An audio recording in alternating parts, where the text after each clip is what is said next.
Hello and welcome back once again in another session of accountancy. Finally after doing the ledger accounts हमारा ये जो classifying वाला phase है accounting में ये कंप्लीट हो जाता है।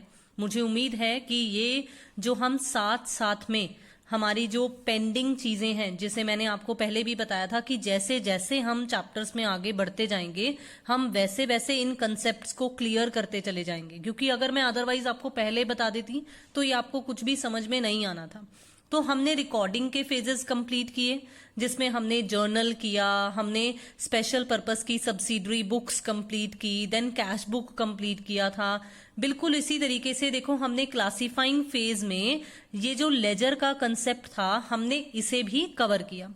अब अगर आपने लेजर के कंसेप्ट को अच्छे से ध्यान से समझा हो तो हमारे पास लेजर में एक ट्रायल बैलेंस नाम का कंसेप्ट भी आया था, जिसमें मैंने आपको समझाया था कि किस तरह से लेजर के बैलेंसेस के बेसिस पर इस ट्रायल बैलेंस को प्रिपेयर किया जा सकता है। तो देखिए अब हमारे पास जो एक नेक्स्ट सेशन बनेगा वो ट्रायल बैलेंस के बेसिस पर बनेगा, क्योंकि मैंने आपको आइडिया दे दिया था कि हम ट्रायल बैलेंस के थ्योरेटिकल कंसेप्ट्स को जब ट्रायल बैलेंस का चैप्टर स्टडी करेंगे तो समझेंगे।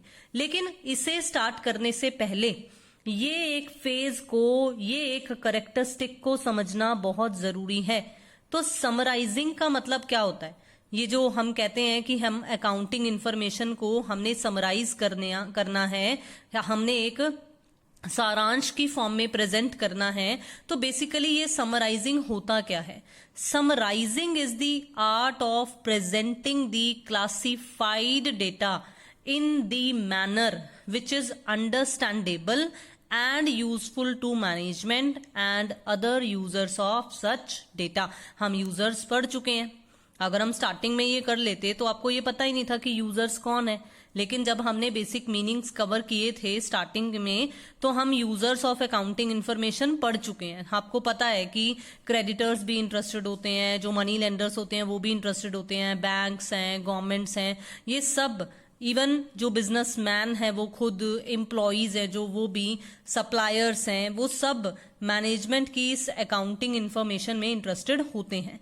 तो हमने ये देख लिया कि क्लासिफाइंग किस तरह से की जाएगी, किस तरह से हम अलग अलग खाते लेजर अकाउंट्स की फॉर्म में प्रिपेयर करेंगे। तो ये क्लासिफिकेशन करने के बाद एक इस तरह से प्रेजेंटेशन देना जिससे जिसको जो इंफॉर्मेशन चाहिए उसे वो समरी की फॉर्म में पता चल जाए, उसे हम समराइजिंग कहते हैं। तो इसमें होता क्या है? This involves the balancing of ledger accounts, जो हम ऑलरेडी करना सीख चुके हैं, and the preparation of trial balance with the help of such balances. और ये मैं आपको समझा चुकी हूं, लेजर अकाउंट्स में ही मैं ऑलरेडी आपको ये कंसेप्ट बता चुकी हूं। लेकिन अब हम थ्योरेटिकल पॉइंट ऑफ व्यू से इसके बाकी के कंसेप्ट्स भी कवर करेंगे। फिर देखो, फिर आपको समराइजिंग में आगे फर्दर क्या बता रहे हैं? फाइनल अकाउंट्स प्रिपेयर किए जाते हैं इस ट्रायल बैलेंस के बेसिस पर, जिसमें further trading account, profit and loss account और बैलेंस शीट बनेगी। अगर आपने ध्यान दिया हो तो जब मैंने आपको बैलेंसिंग करना सिखाया था लेजर अकाउंट्स का, तो मैंने आपको बताया था कि कुछ ऐसे स्पेशल अकाउंट्स हैं जिनकी बैलेंसिंग नहीं करनी है हमने, क्योंकि हमने उनके बैलेंस को at the end of our accounting session trading या प्रॉफिट एंड लॉस अकाउंट में लेकर जाना होता है। तो हमने उसका टू बैलेंस ब्रॉट डाउन या बाय बैलेंस ब्रॉट डाउन नहीं निकाला था। तो यहां पर आपको यही अगला हिंट दिया हुआ है कि ट्रायल बैलेंस के बाद हमारे पास ये कुछ तरह के अकाउंट्स आ सकते हैं, लेकिन ये आपकी बुक की जो सेकेंड वॉल्यूम है ना आपके सिलेबस की, वो सेकेंड वॉल्यूम में ये फाइनल अकाउंट से रिलेटेड चैप्टर्स कवर किए हुए हैं। तो हम तब करेंगे कि ये ट्रेडिंग अकाउंट क्या होता है, प्रॉफिट एंड लॉस अकाउंट क्या होता है, इन डिटेल। ठीक है, अब हम जो डिस्कशन करेंगे वो ट्रायल बैलेंस के बेसिस पर करेंगे कि भाई ये ट्रायल बैलेंस क्या होता है। लेकिन उससे पहले एक हिंट मैं आपको ये अकाउंटिंग साइकिल का जरूर देना चाहूंगी, क्योंकि अभी ऑलमोस्ट हमने बहुत कुछ कवर कर लिया है, तो आपको इसके बारे में थोड़ा सा आइडिया होना चाहिए। देखो, ये जो एक डायग्राम है ये आपको पूरी की पूरी पिक्चर शो कर रही है कि किस तरह से एक बिजनेस में अकाउंटिंग का साइकिल, जैसे वाटर साइकिल होता था ना साइंस में, बिल्कुल उसी तरीके से किस तरह से ये अकाउंटिंग साइकिल मूव करता है। देखो ये साइकिल है, अब साइकिल का पहिया सर्कुलर शेप में होता है, तो इसलिए ये जो अकाउंटिंग साइकिल है वो भी सर्कुलर शेप का ही बनता है। कोई भी ट्रांजैक्शन बिजनेस में जब भी कंडक्ट होती है, मतलब कोई भी ट्रांजैक्शन अगर हम कोई भी लेन देन करते हैं, तो सबसे पहले वो ट्रांजैक्शन एग्जिस्टेंस में आती है, जिसे हम जर्नल की फॉर्म में, या देखो एरोज लगाकर आपको बता रखा है, बुक्स ऑफ ओरिजिनल एंट्री की फॉर्म में, जिसमें कैश बुक भी कवर होती है, परचेज बुक भी कवर होती है, सेल्स बुक भी कवर होती है, देन रिटर्न्स के पॉइंट ऑफ व्यू से हैं, हमें ये सिलेबस में थी, हम ये कवर कर चुके हैं। ये बिल्स रिसीवेबल और बिल्स पेबल हमें सिलेबस में नहीं था, ठीक है। फिर उसके बाद देखो ये जर्नल एंट्रीज भी किस तरह से पास की जाती हैं, ये भी हम सब सीख चुके हैं। तो सबसे पहला मेन मुद्दा ये है कि जब भी बिजनेस कोई लेन देन करता है तो वो वेरी फर्स्ट पॉइंट पर, वेरी फर्स्ट नंबर पर जर्नल या कुछ स्पेशल पर्पस सब्सिडरी बुक्स के आधार पर, जैसे यहां पर आपको ये कैश बुक वगैरह सब बता रखी हैं, इनमें रिकॉर्डिंग करता है। रिकॉर्डिंग करने के बाद हमारे पास जो नेक्स्ट फेज आता है वो लेजर अकाउंट्स को प्रिपेयर करने का होता है, जो कि हम सीख चुके हैं। अब लेजर के बाद हमारे पास आता है कि ट्रायल बैलेंस को प्रिपेयर किया जाता है। ट्रायल बैलेंस जब प्रिपेयर हो जाएगा, तो जैसा हमने अभी अभी पढ़ा है कि ट्रायल बैलेंस के बाद ट्रेडिंग, प्रॉफिट एंड लॉस और बैलेंस शीट बनती है। तो जब हम ये ट्रायल बैलेंस का कंसेप्ट कर लेंगे, उसके बाद ये जब trading, profit and loss account और बैलेंस शीट का कंसेप्ट भी होगा, तो हमारा बेसिकली ये अकाउंटिंग साइकिल न्यूमेरिकली, प्रैक्टिकली हम ये सब कंप्लीट कर लेंगे, ठीक है। तो बेसिकली हमारे सिलेबस जो है ना, उसमें हम इसी में घूम रहे हैं कि किस तरह से ट्रांजैक्शंस होती हैं, किस तरह से उनकी रिकॉर्डिंग होती है, किस तरह से आगे फर्दर क्लासिफिकेशन कर कर लेजर अकाउंट्स बनाए जाते हैं, देन फर्दर समराइजिंग की फॉर्म में वेरी फर्स्ट नंबर पर ट्रायल बैलेंस प्रिपेयर होता है, फिर इसके आधार पर आगे फर्दर ये फाइनल स्टेटमेंट्स जो हैं वो प्रिपेयर की जाएंगी। तो अभी तक हम यहां इस स्टेज पर पहुंचे हैं। फिर अगर इसको भी प्रिपेयर कर लिया जाएगा तो आगे फर्दर फिर से कोई नई ट्रांजैक्शन आ जाएगी, फिर से उसकी रिकॉर्डिंग होगी। तो इसीलिए ये अकाउंटिंग साइकिल इस तरह से एक सर्कुलर मोशन में घूमता रहता है। तो मुझे उम्मीद है कि ये आइडिया आपको समझ में आ गया, ये पता चल गया आपको कि किस तरह से रिकॉर्डिंग, क्लासिफाइंग और समराइजिंग का ये जो सारा का सारा प्रोसेस, जिसे प्रोसेस ऑफ अकाउंटिंग या अकाउंटिंग साइकिल भी बोला जाता है, ये आपको बहुत ही आसानी से समझ में आ गया। चलिए अब हम हमारा ट्रायल बैलेंस का concept in detail theoretical point of view से स्टार्ट करते हैं। देखिए ट्रायल बैलेंस क्या होता है। Trial balance is a statement prepared with the debit and credit balances of ledger accounts to test the arithmetical accuracy of the books. ये जो एक लाइन, ये जो एक स्टेटमेंट है, ये हमें J.R. बाटली बॉय के द्वारा दी हुई है, और मुझे नहीं लगता कि इसे समझने में कोई भी दिक्कत या कोई भी परेशानी आई होगी, क्योंकि हमने बिल्कुल सेम यही मैनर फॉलो करते हुए लेजर अकाउंट्स के केस में ट्रायल बैलेंस बनाया था। देखिए मैंने उस वक्त भी आपको बताया था कि ये एक लिस्ट ऑफ अकाउंट्स है, ये एक स्टेटमेंट है, जिसे हम कैसे बना रहे थे, हमने डेबिट और क्रेडिट बैलेंसेस जो हमारे पास ब्रॉट डाउन की फॉर्म में निकलते थे डिफरेंट लेजर अकाउंट्स के, हमने उन डेबिट और क्रेडिट बैलेंसेस के आधार पर ट्रायल बैलेंस बनाया था। तो बिल्कुल सेम लाइन आपको यहां पर ये मीनिंग बता रही है। देन क्यों बनाया था, कैसे चेक किया था हमने, फिर क्या चेक किया था, हमने ये चेक किया था कि हमारी डेबिट साइड का टोटल क्रेडिट साइड के टोटल के बराबर आ रहा है या नहीं। तो ये कंसेप्ट क्या कर रहा था, ये अर्थमेटिकल एक्यूरेसी ऑफ बुक्स को चेक कर रहा था, टेस्ट कर रहा था कि क्या जो हमारे लेजर अकाउंट्स हमने बनाए हैं उनमें से कुछ का डेबिट बैलेंस है, कुछ का क्रेडिट बैलेंस है। तो अगर हम उनके डेबिट और क्रेडिट बैलेंसेस की एक समरी सी प्रिपेयर कर लें, तो क्या वो समरी डेबिट और क्रेडिट के बैलेंसेस को आपस में बराबर कर रही है या नहीं, क्योंकि हमारी जो अकाउंटिंग है वो डबल एंट्री एस्पेक्ट पर आधारित है या डुअल एस्पेक्ट पर आधारित है। तो every debit is having a equal amount of credit. कोई ना कोई अकाउंट, कोई दूसरा अकाउंट क्रेडिट होता है अगर कोई एक अकाउंट डेबिट होता है, या अगर कोई एक अकाउंट क्रेडिट हो रहा है तो कोई दूसरा उसके ऑपोजिट डेबिट होता है। तो इसलिए ये अर्थमेटिकल एक्यूरेसी का पता हमें ट्रायल बैलेंस से पता चलता है। अब देखो आपको मीनिंग बता रखा है, बिल्कुल सेम वही मीनिंग है जो मैंने ऑलरेडी आपको समझाया हुआ है। All the businessman after completion of postings from journal and subsidiary books to the ledger, जब लेजर तक का काम हो जाता है, want to verify accuracy of the posting. तो हर बिजनेसमैन ये वेरिफिकेशन करना चाहता है कि जो मैंने अभी तक का काम किया है वो एक्यूरेटली, मतलब सही ढंग से प्रिपेयर हुआ है या नहीं, पोस्टिंग जो है वो सही हुई है या नहीं। तो for this purpose a statement is prepared wherein the balances of all the accounts in the ledgers are incorporated। तो इस पर्पस के लिए, इस उद्देश्य से एक स्टेटमेंट प्रिपेयर की जाती होती है जिसमें हम लेजर के बैलेंसेस को यूज करते हैं, और इस स्टेटमेंट को ही हम ट्रायल बैलेंस कहते हैं। और कैसे बनाया था, बिल्कुल सेम वही देखो आपको नेक्स्ट लाइन बता रही है। जिसके डेबिट बैलेंसेस हैं उन्हें debit side of trial balance में लिख दो, जो अकाउंट्स क्रेडिट बैलेंसेस शो कर रहे हैं उन्हें क्रेडिट वाले साइड पर लिख दो। If the total of the debit side of the trial balance is equal to that of its credit side, दोनों साइड्स मतलब अगर बराबर आ जाती हैं तो ये प्रिज्यूम कर लिया जाता है, मतलब ये मान लिया जाता है कि जो लेजर में पोस्टिंग की गई है वो बिल्कुल सही है, बिल्कुल एक्यूरेट है। अब ये रीजन देखो, जो मैंने अभी अभी आपको डबल एंट्री वाला बताया, देखो वही यहां लिखा हुआ है कि ये रीजन है। किस रीजन पर आधारित है ये एग्रीमेंट, मतलब किस रीजन पर आधारित है कि ट्रायल बैलेंस की डेबिट और क्रेडिट साइड एक दूसरे के बराबर है, क्योंकि हम डबल एंट्री सिस्टम फॉलो कर रहे हैं।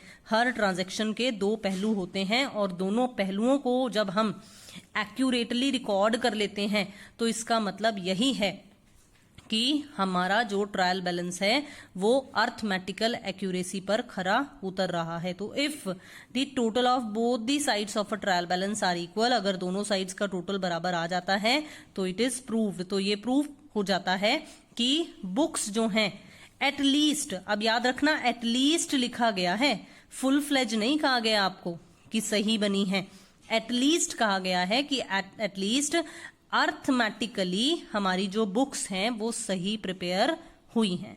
अब यहाँ एटलीस्ट क्यों लिखा गया है ये हम आगे फर्दर चैप्टर में डिस्कस करेंगे, तो हमें बेटर तरीके से समझ में आ जाएगा कि यहाँ पर ये हल्का सा एटलीस्ट, हमें हल्का सा शक क्यों डाला गया है कि भाई अगर ट्रायल बैलेंस मैच भी हो जाए तो क्या गलती रह सकती होती है।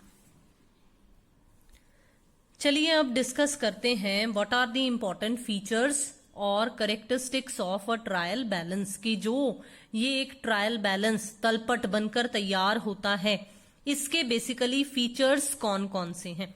देखिए सबसे पहला मेन फीचर जो है वो इसके मीनिंग पर ही आधारित है कि it is a list of balances of all ledger accounts and the cash book, जो हम ऑलरेडी पढ़ चुके हैं। बल्कि मैं तो कहूंगी कैश बुक के अलावा जो वेरियस हमारी स्पेशल पर्पस सब्सिडरी बुक्स होती हैं उनके आधार पर भी बनने वाली एक लिस्ट होती है ट्रायल बैलेंस, क्योंकि हम सीख चुके हैं कि किस तरह से पोस्टिंग की जाती होती है, किस तरह से बैलेंसिंग की जाती होती है। तो ये सब कंसेप्ट हम लेजर अकाउंट्स की फॉर्म में पढ़कर आए हैं। तो नेक्स्ट आपको सेकंड क्या बता रहे हैं, it is just a statement and not an account. देखो अभी तक हमने जो लेजर अकाउंट्स वगैरह बनाना सीखा था हम साथ में वर्ड अकाउंट यूज करते थे। क्या ट्रायल बैलेंस जब हमने बनाया था तो हमने ट्रायल बैलेंस के साथ अकाउंट वर्ड यूज किया, ट्रायल बैलेंस अकाउंट नहीं यूज किया ना। तो ये एक सिर्फ एक लिस्ट है, ये सिर्फ एक स्टेटमेंट है, जैसा कि हम अभी अभी हमने पढ़ा भी है, ये किसी तरह का कोई अकाउंट नहीं है। थर्ड पॉइंट आपको क्या बता रहे हैं, it is neither a part of double entry system nor does it appear in the actual books of accounts, it is just a working paper. देखो ये जो ट्रायल बैलेंस होता है वो एक तरीके से बिजनेसमैन की सहूलियत के लिए बनाया गया एक वर्किंग नोट है।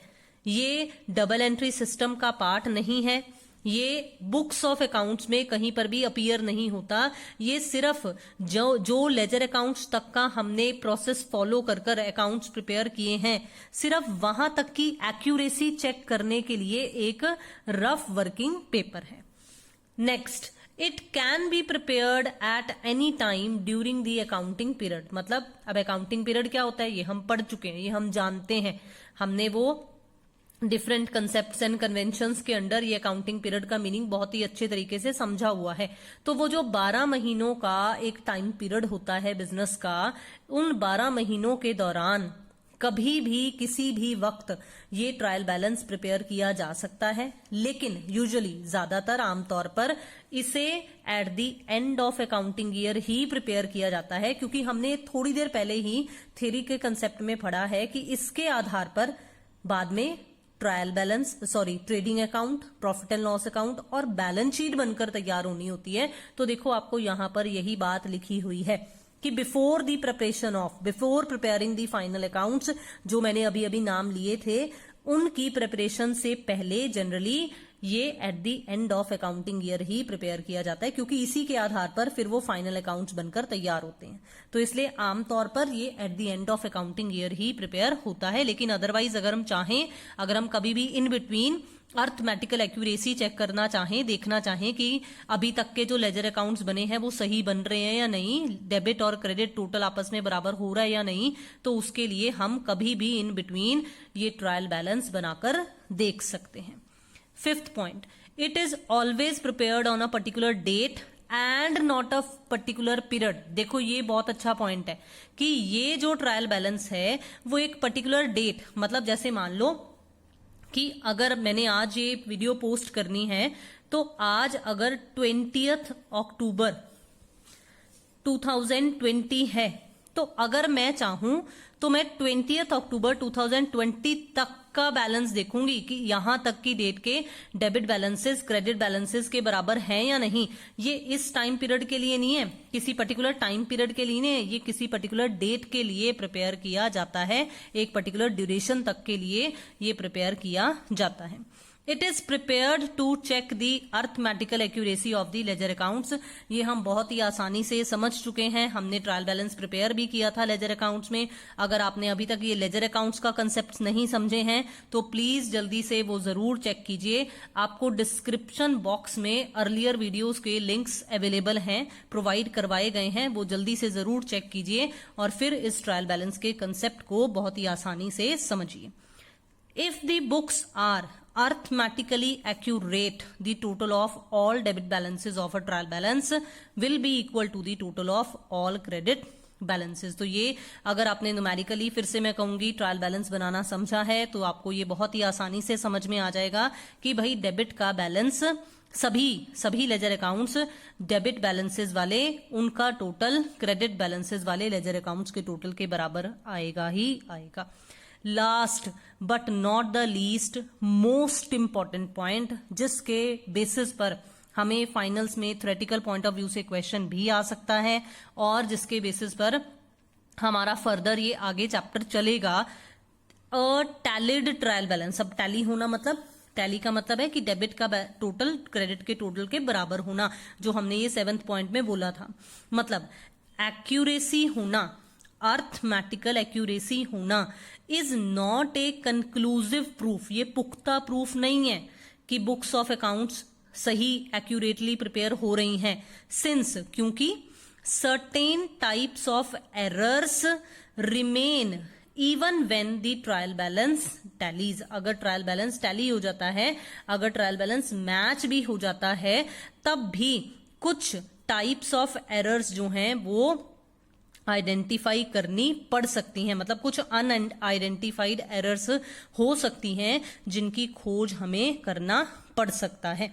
देखो बहुत ही सिंपल सी बात है, अगर डेबिट साइड का बैलेंस क्रेडिट साइड के टोटल के बराबर, क्रेडिट बैलेंसेस के बराबर अगर नहीं आता है तो हमें पता चल जाएगा कि भाई टोटल मैच नहीं कर रहा, तो कहीं ना कहीं कुछ ना कुछ गड़बड़ हुई है। लेकिन अगर मैच हो भी जाता है तब भी कुछ टाइप्स ऑफ एरर्स रह जाती हैं जो कि हमें आइडेंटिफाई करनी पड़ती हैं। तो अब हम क्या करेंगे, हमारा जो नेक्स्ट टॉपिक होगा वो इन एरर्स पर ही आधारित होगा। लेकिन आज के इस सेशन को मैं यहीं पर वाइंड अप कर रही हूं ताकि आपको ट्रायल बैलेंस का जो कंसेप्ट है ना, मीनिंग है, ये जो फीचर्स हैं, वो बहुत आसानी से समझ में आ जाएं। तो मिलते हैं नेक्स्ट सेशन में, जिसमें हम कौन सी एरर्स आइडेंटिफाई की जा सकती हैं और वो कौन सी एरर्स हैं जो डिस्क्लोज नहीं होती हैं ट्रायल बैलेंस से, इनके बारे में स्टडी करेंगे। जुड़े रहिए चैनल के साथ, जल्दी से सब्सक्राइब कर लीजिए अगर आपने अभी तक नहीं किया है। शेयर कीजिए वीडियोस को, लाइक कीजिए वीडियोस को, do comments also. Thank you so much for watching and have a nice day.